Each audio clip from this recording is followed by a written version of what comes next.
नव्या सरकारचं पहिलं विशेष अधिवेशन जे आहे ते नुकतंच संपायला आलेलं आहे आणि आपल्यासोबत बोलण्यासाठी हंगामी विधानसभा अध्यक्ष आणि आमदार कालिदास कोळंबकर सर आहेत। सर, अधिवेशन संपत आलं, काय आता नेमका पुढचा प्रोग्राम वगैरे असणार आहे? बघा, अधिवेशन आज संपलं आहे। मंत्रिमंडळाचा विस्तार आहे, 2-3 दिवसात विस्तार होईल आणि 16 तारखेला नागपूरचं अधिवेशन चालू होते।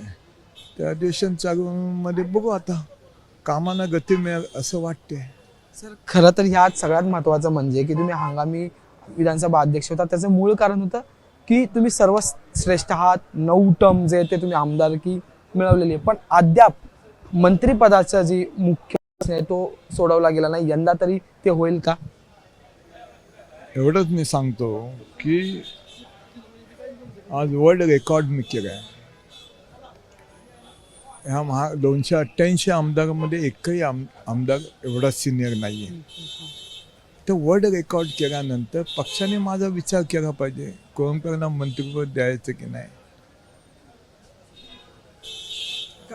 एक महत्त्वाचा मुद्दा आहे की प्रत्येक वेळी हे का अडलं जाते, म्हणजे की एवढे 9 टर्म झाले तरीही हे थांबलत जाते।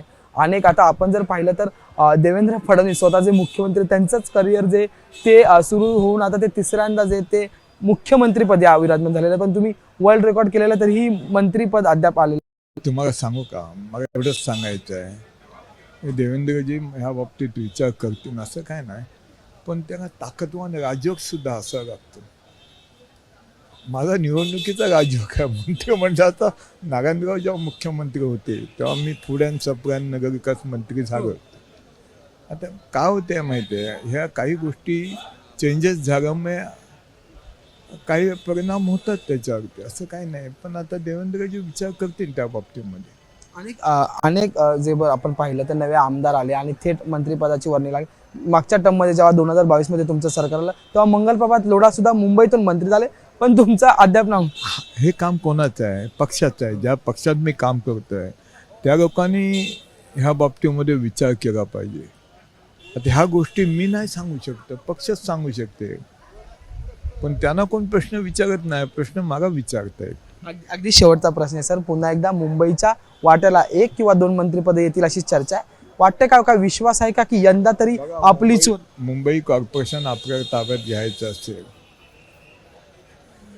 तर ह्या बाबतीत विचार झाला पाहिजे। मुंबईच्या आमदारांना मंत्रिपद देण्याचं, कॉर्पोरेशन घ्यायचं असेल, पण त्या आमदारांमध्ये तुमचं नाव यंदा असं बघा, जो ग्रासरूटचा आहे त्याचा विचार केला पाहिजे। ग्रासरूटची जनतेचे जे सुख दुःख जाणू शकतो अशा आमदारांना जबाबदारी द्यावी, हा मताचा मी आहे। पण तुमची इच्छा आहे मंत्रिपदासाठी? आहे ना इच्छा कोणाची नसेल? इच्छा प्रत्येकाची इच्छा असते, परंतु इच्छा करून फायदा नाही, त्याला ताकद पण तेवढी असावी लागते।